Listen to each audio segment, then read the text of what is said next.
ॐ हरिः ॐ वन्दे देव उमां पतेशुरगुरं वन्दे जगत्कारणं वन्दे पन्नकभूषणं मृगद्रहं वन्दे पशूनां पते वन्दे सूर्यशशाङ्कवन्दिनयनं वन्दे मुकुन्दं प्रियाय वन्दे भक्तजनार्तश्रियं वन्दे शिवं शङ्करं करचरणकृतभ्यं कायजं कर्मजं वहाय सर्वनयनजं वः मानसं व्याप्रादं विवितं वः शर्मेक्तं चमस्वहाय जय जय करुणाबंधे श्री महादेव शंभो। बोलो शंकर भगवान की जय, विष्णु भगवान की जय, माघ मातम की जय, गंगा मैया की जय, यमुना मैया की जय, सरस्वती मैया की जय, प्रयागराज धाम की जय। 14वां और 15वां अध्याय। कार्तवीर्य जी बोले कि हे विप्र, श्रेष्ठ किस प्रकार एक वैश्य जो है माघ स्नान के पुण्य से पापों से मुक्त होकर दूसरे के साथ स्वर्ग को गया, सो मुझसे बताइए, मुझसे कहिए। तब जो है दातात्रेय जी कहने लगे कि जल स्वभाव से ही उज्ज्वल है, निर्मल है, शुद्ध है और मलनाशक है, और वह इन सब चीजों के होते हुए भी वह पापों को धोने वाला है। जल सब प्राणियों का पोषण करने वाला है, ऐसा जो है वेदों में कहा गया है और वेदों ने कहा है। मकर राशि के सूर्य माघ मास में गौ के पैर डूबने योग्य जल में स्नान करने से मनुष्य जो है स्वर्ग को प्राप्त होता है। यदि पूरे माह स्नान करने में आसक्त हो तो जो है 3 दिन स्नान करने से पापों का नाश होकर स्वर्ग की प्राप्ति होती है। चाहे दीन होने से थोड़ा ही दान करें, वह भी धनी और दीर्घायु होता है। 5 दिन स्नान करने से चंद्रमा के सदृश शोभायमान होता है। इसलिए अपना शुभ चाहने वालों को माघ स्नान में बाहर स्नान करना चाहिए। और अब मैं माघ स्नान करने वालों के जो है नियम बताता हूं। अधिक भोजन का उपयोग नहीं करना चाहिए और भूमि पर सोना चाहिए। भगवान की त्रिकाल पूजा करनी चाहिए, यानी 3 टाइम जो है पूजा करनी चाहिए। ईंधन, वस्त्र, कंबल, कुमकुम, घृत तेल, कपास, रुई, वस्त्र तथा अपनी सामर्थ्य के अनुसार अन्न का दान करना चाहिए। और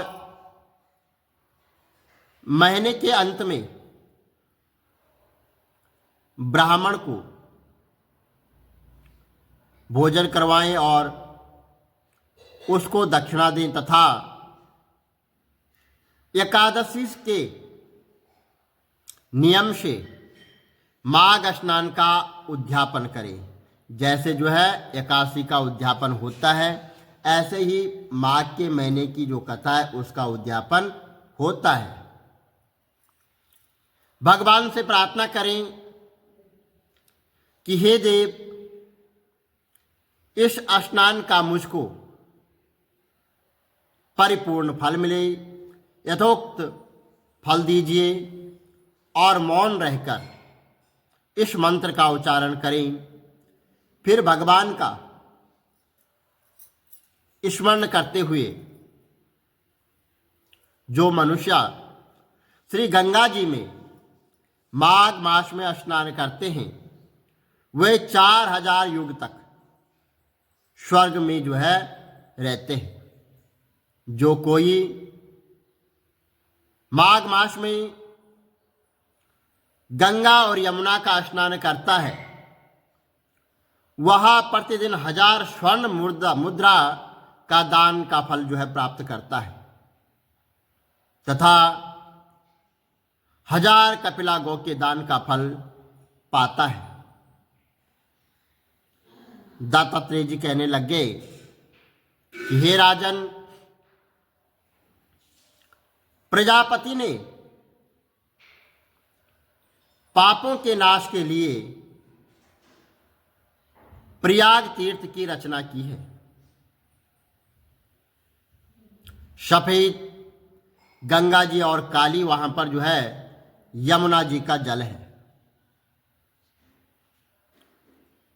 और सफेद के जल की धारा स्नान का महात्म्य आप अच्छी प्रकार से सुनो। जो इस संगम में माघ मास में स्नान करता है वह कभी भी जो है गर्भ योनि में नहीं आता है। माघ मास में प्रयाग में स्नान करने से मनुष्य अच्छे भोगों को भोग कर वह जो है तो ब्रह्मा को प्राप्त हो जाता है। माघ मास तथा मकर के सूर्य, इन्हें जब जो है सूर्य मकर राशि में आए तो उसको जो है मकर का सूर्य कहा जाता है। मकर के सूर्य को जो प्रयाग में स्नान करता है उसके जो है पुण्यों की कोई गिनती नहीं करता है और ना ही उसके पुण्यों की गिनती की जाती है। चित्रगुप्त भी ये कार्य करने में वहां पर असमर्थ हो जाता है। 100 वर्ष तक यानी 100 वर्ष तक जो निराहार रहकर जो पुण्य प्राप्त होता है वही फल माघ मास में 3 प्रयाग में स्नान करने से जो है मिलता है। जो फल 100 वर्ष तक योग अभ्यास करने से मिलता है, जैसे सर्प जो है पुरानी कांचला को छोड़कर नया रूप ग्रहण कर लेता है, वैसे ही माघ मास में स्नान करने से मनुष्य पापों को छोड़कर स्वर्ग को जो है प्राप्त हो जाता है। परंतु गंगा यमुना संगम में स्नान करने से हजारों गुना फल मिलता है। हे राजन, जिसको अमृत कहा गया है ये वही त्रिवेणी है। भगवान ब्रह्मा, शिव, रुद्र, आदित्य और मरुदगण, गंधर्व, लोकपाल, यक्ष, गुहा, किन्नर, अम्न आदि और गणों में श्री तत्वज्ञानी ब्रह्माणी, पार्वती, लक्ष्मी, शची, नयना, द्वितीयादित्य, संपूर्ण देव पत्नियां तथा अनेकों नाम स्त्रियां नैना, तिलोक्षमा, अप्सरागण और सब पितृ मनुष्यगण, कलयुग में गुप्त और सतयुग में प्रत्यक्ष देवता सब जो है माघ मास में स्नान करने के लिए प्रयागराज में आते हैं। और इन दिनों माघ मास में प्रयाग स्नान करने से जो फल मिलता है वह सिर्फ एक भगवान ही कह सकते हैं, वही बता सकते हैं, अन्यथा किसी में कोई ये सामर्थ्य नहीं है कि उसके जो है पुण्य की व्याख्या कर सके। हजारों अश्वमेध यज्ञ करने से यह फल प्राप्त नहीं होता है, बल्कि प्रयाग में स्नान करने से ये फल प्राप्त हो जाता है। पूर्व समय में कंचन मलिन ने इस स्नान का फल राक्षस को दिया था और इस फल से वह पापी मुक्त हो गया था। बोलो विष्णु भगवान की जय, शंकर भगवान की जय। श्री कमल नेत्र कटी पीतम्बर अधर मुरली गिरधरम, मुकुट कुंडल कर लुटे किया सांवरे राधे वरम। श्री कूल यमुना धेनु आगे, सकल गोपियन के मन हरम। पीत वस्त्र गरुड़ वाहन, चरण शुक नित सागरम। करत केल कलोल निस्तिन, कुंज भवन उजागरम। अजर अमर अडोल निश्चल, पुरुषोत्तम अपरापरम। दीननाथ दयाल गिरधर कंस कुशहनम। गल फूल माल विशाल लोचन, अधिक सुंदर केशवम। वंशीधर वसुदेव तायो, वाली चलो श्री वामनम। जल डूबते गजराक लीनो, लंका चे जो रावणम। सप्तदीप नवखंड 14 भवन कीनो एक पदम। द्रौपदी के लाज राखी, कहाँ लो उपमा करम। नाथ दयाल पूरण करुणमय करुणा करम। कवि दत्त दास विलास निस्तिन, नाम जप नित नागरम। प्रथम गुरु के चरण बंदो, यश ज्ञान प्रकाशितम। आदि विष्णु जुगादि ब्रह्मा, सेवते शिव शंकरम। श्री कृष्ण केशव कृष्ण केशव, कृष्ण यदुपति केशवम। श्री राम रघुवर राम रघुवर, राम रघुवर राघवम। श्री राम कृष्ण गोविंद माधव, वासुदेव श्री वामनम। मत्स्य कचवाराह नरसिंह पाई, रघुपति पावनम।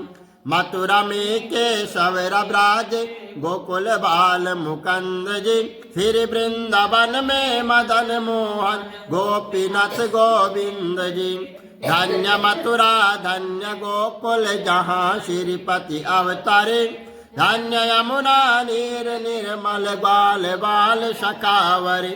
नवनीत नागर कृत निरंतर, हे विचार मन मोहितम। धालादि तट करत्र क्रीड़ा, बाल अद्भुत सुंदरम। ग्वाल बाल सब सकविराज, संग राधे भामिनी। वंशीवट दट निकट यमुना, मुलिकिटेर सुहावनी। वज्रादि विष रघुवंश उत्तम, परम राजकुमार जी। सीता के पति भक्तन के गति, जगत प्राण आधार जी। जनक राजा पनक राके, धनुष बाण चढ़ावही। सती सीता नाम जाके, श्री रामचंद्र प्रणामहि। जन्म मथुरा केल गोकुल, नंद के हृदय नंदनम। बाल लीला पतित पावन, देव के वसुदेवकम। श्री कृष्ण कलिमल हरण जाके, जो भजे हरि चरण को। भक्ति अपनी देव माधव, भव सागर के तरण को। जगन्नाथ जगदीश स्वामी, श्री बद्रीनाथ विशंबरम। द्वारिका के नाथ श्रीपति केशवम प्रणावयम। श्री कृष्ण अष्टपद पढ़त निस्तिन विष्णु लोक सगच्छतम। श्री गुरु रामानंद अवतार स्वामी कविदत्त दास समाप्तवम। श्री कमल नेत्र समाप्तवम। विष्णु भगवान की जय। माघ मातम की जय। शंकर भगवान की जय।